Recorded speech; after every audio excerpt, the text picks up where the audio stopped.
Bow, bow. Chicka chicka. Ladies and gentlemen, welcome back to Riff Arcade. We're not doing the witch thing. We're moving on to something else. I had a better idea. We lied to you! So we're going to do another quality of life. It's going to be another QOL episode. We're going to do dungeons later. Josh is going to get curtains for his house. Yep. They look like the Game Boy. So we're going to meander back to the world of darkness for this one. So I've got the hammer. Are the guards all pigs? Because that's some on-point commentary. I see what you're saying. It smells like a pork product in here. Yeah. Ow! So, Butts, I shaved too much this morning, as you folks at home can plainly see. Can cleanly see on my chin. Your face is very shiny. I started to... Yeah. I started to shave this morning, and I forgot to adjust my guard, and I had it too low, and I did one stripe, and I was like, whoops, that's too low. And then I had that split second of fear where I'm like, oh, I can fix this. Let me change the clip guard really quick. But nope. Then I realized that's not how shaving works. Yeah. Can't have one strip. Yeah, do you have the same thing that I do where, like, you've got not a beard, but, like, you've got stubble, and you're like, yeah, like, I feel good, I feel all manly, and then you shave, and you're like, I look like a tiny baby. Yep, I'm boy again. Let's play some Riff Arcade. Yeah. 100 rupees for 30 bombs. 30 bombs for 100 rupees. Please buy, mister. Not like that bottle guy. No, sir. These are bombs. Bombs here, no bottles. Is that where the bottle guy is? No, this is Link's house. Oh, okay. Oh, that's right. Yeah, someone took it over. I feel like that guy would be like a tough Brooklyn guy. Like, hey, you want some bombs at 30 rupees, buddy? There you go. I like it. Let's do it. Not the helpful merchant who has a bottle for sale. That's right. From the 1920s. Yeah. That's right. From the roaring 20s. Singing into a can. I think they should have just one person in the Dark World that's the exact... I mean, besides Link, that's the exact same in the Overworld, and just let that mess with your head for a little bit. like the bottle for sale guy. He's just the same. It's like, what does that mean? Like, has he always been doing the bottle for sale thing?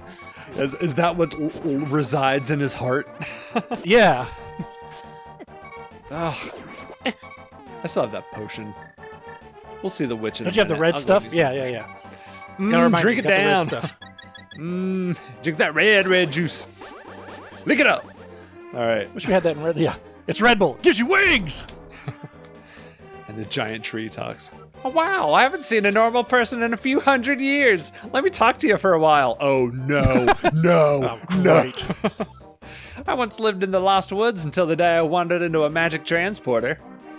The power of the Dark World quickly turned me into this tree shape. I guess the two forests are connected with each other. Okay, wait, so that used to be a guy? Yeah. Or a person, and he just wandered into the Dark World and got turned into a tree? Yes. That's some creepy stuff there. So the true meaning of his heart was, I'm a tree? He liked to spread his roots. Yeah. Quit bothering me. Yeah. Watch where you're going when you dash around. Okay, well. Actually, solid advice. Yeah. Look, Herbert, it's a visitor. Oh no, is that the thing from Fallout? The thing, Fallout yes, 3. it is the thing. Yep. Okay. There was yeah. Hang on. So there was like a week, maybe like week and a half or 2 weeks of my life where all of the fiction and the stories I was consuming had people turning into trees, and I was very, very uncomfortable with it because, like, I found the Herbert guy in Fallout 3, and I was like, oh, he turned into a tree. That's creepy. And then I just happened to watch an anime where the plot was, like, these people were trying to save the environment, and they got basically like superpowers from the environment. But at the end of their life, they turned into trees and became one with the environment. And there was a third thing. There's like some other thing I watched or experienced where it was like, oh, it was like Fern Gully. Like someone was like, hey, let's watch Fern Gully. And I was like, oh, okay, Fern Gully. And then like, yeah, the end of Fern Gully, guy turns into a tree. And I'm like, I really need people to stop turning into trees. I'm not comfortable with this. That kind of thing freaks me out too. Yeah, it was not. It wasn't like oh my God, you got the Ocarina of Time. Done. The flout. It has its music surely has some mysterious power. Is that the ocarina? Like the ocarina? It's the ocarina. Yep. Nice. I'm now a flautist. You are a flautist. So yes, while you were telling the freaky story of everything in your life turning into trees for a minute, this guy was like, "Oh, I left my flute in the light world when I transformed. I'll give you the shovel. Please find it for me." And so I did. And so, thank you, Scarf, but it looks like I can't play my flute anymore. Please take it. If by chance you go to the village I lived in, please give it to a tired old man you will find there. Well, my mind is getting hazy. Please let me hear the sound of the flute one last time. Is that guy a dragon? He looks like a fox to me.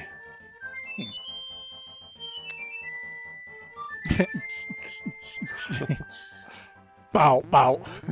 And butts? Oh, come on! I knew it was coming the whole time you were telling the story. I was like... And now he's a tree. Screaming the rest of the episode. Oh, boy. Well, that's like the ending. Do you remember the show David the Gnome on Nick Jr. way, way back when we were kids? Yes. Yes, I do. So, spoiler alert, that's how that show ends. Is like, they actually die at the end of the show, which is really weird for a kid's show. But then they turn into trees. David and his wife become trees, and the little fox goes on to live his life. Oh, Swift? Yeah, that's freaky. I don't like that. I'm just like, no, trees and people shouldn't be one thing turning into the other. Which is why I kill every tree I see. So. Wait, but if you think they're people, why would you go around killing every tree you see? I don't want them getting me. Turning me into one of them. Oh, okay. No, I follow that logic 100%. Kill those trees. Yeah. One of them. That tree could have owed me money. I don't know. That's interesting. So that's kind of like a strange fear you have. Irrational fear of yours, I guess. Oh, turning into a tree? Yeah. Or people, things turning into trees. I just don't like. It's just creepy. I'm just like, yeah. I agree. I mean, I like trees. They're fine and all, I guess, but it's like that's the tree section of the world. This is the me section of the world. And they shouldn't mix. Fair enough. All right, old man. Here's your flute. Oh, yeah, he is tired. Hey, wake up! You can do old man voice. Ah, this is my son's flute. Did you meet my son?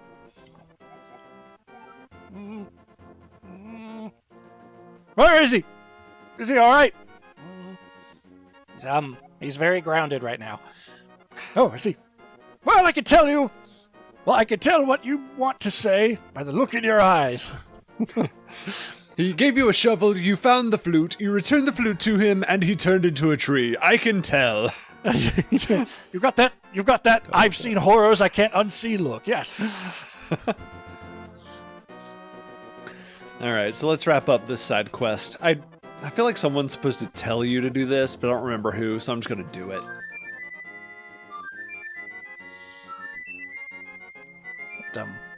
It's like an Irish jig. It is kind of. I think the first couple notes I recognize from Ocarina. Is that like a little melody in Ocarina? Well, you brought it back to life. Huh. There was a real bird in there. You monsters. Hey, it works the other way. All right, butts. So much like we're about to have a Return to Zork callback, but I just unlocked fast travel. Nice. Surprisingly similar to Return to Zork, in fact. More like magnetic. Yeah.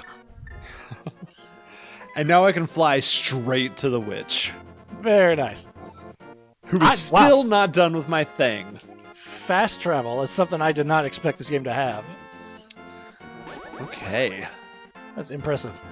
I can't. Like, I thought that was she's just still like, the first time I had fast travel was like, yeah, Ocarina or something like that, where it's just like, oh, you can go to certain places, but I didn't think that was possible on the Super Nintendo. Super Nintendo! Yeah. It's true, it is. So it looks like the magic powder was just in here the whole time. So I'd like to apologize to all the people screaming at me last episode, telling me to just go inside the hut. Sorry. Yeah. Thanks, so many Witch. comments, yeah. Well, while I'm here, I can scoop up some more red juice. Might as well burn the house down. Oh. Yeah. Okay, so the whole thing I wanted to do with the magic powder was take it to a special cave next to the blacksmith. Ah! All right. And just get trip balls, huh? Yup.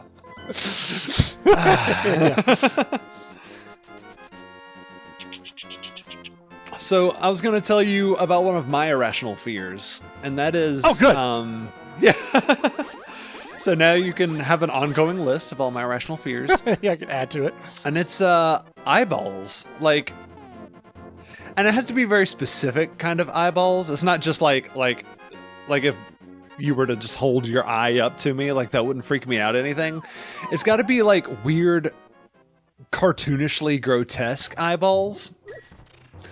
And so, for example, I think where it came from was a lot of the matte drawings from like Mickey and the Beanstalk. So like the scene when the giant looks into the pocket or whatever, or no, like in Mickey's Christmas Carol when Scrooge McDuck opens the blinds to his bed and like the giant matte painting of Willie the Giant's eyeball is just staring at him.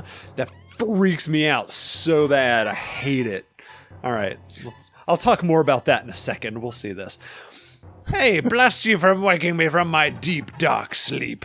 I mean, thanks a lot, sir. See, we're already getting mixed messages. But now I will get my revenge on you. Get ready for it. Is that okay with you, sir? I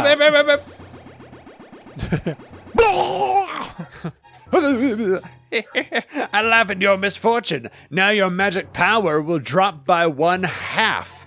Congratulations. Now do your best, even though I'm sure it won't be enough. Have a nice day. See you. This guy is having some mixed messages. He's very confused. So he says he's cursed me, and as you can see up in the corner, it says 1/2 above my magic powder. So what he's done is all my magic usage has been halved. So like the ice rod, I can use twice as much now and that kind of thing. So we got fast travel and half off my magic spells. So that is a good day. So he basically doubled the amount of magic you have.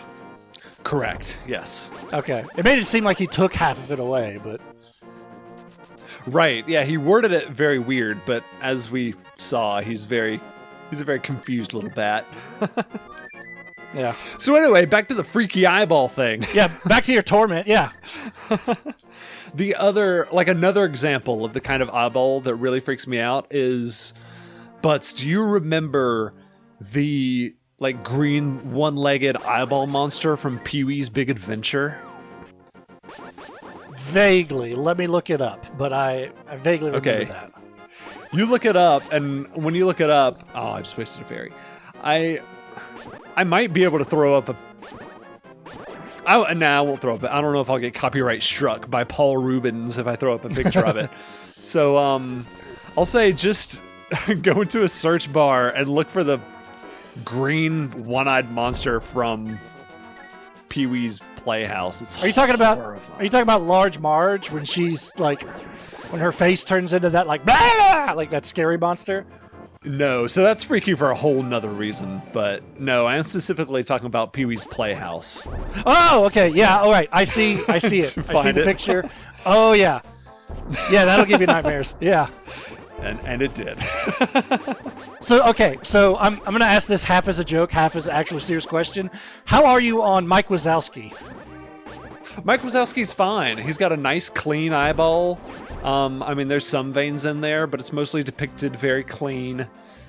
I don't know. It's just very specific So it's like dirty veiny portrayals eyeballs. of eyeballs.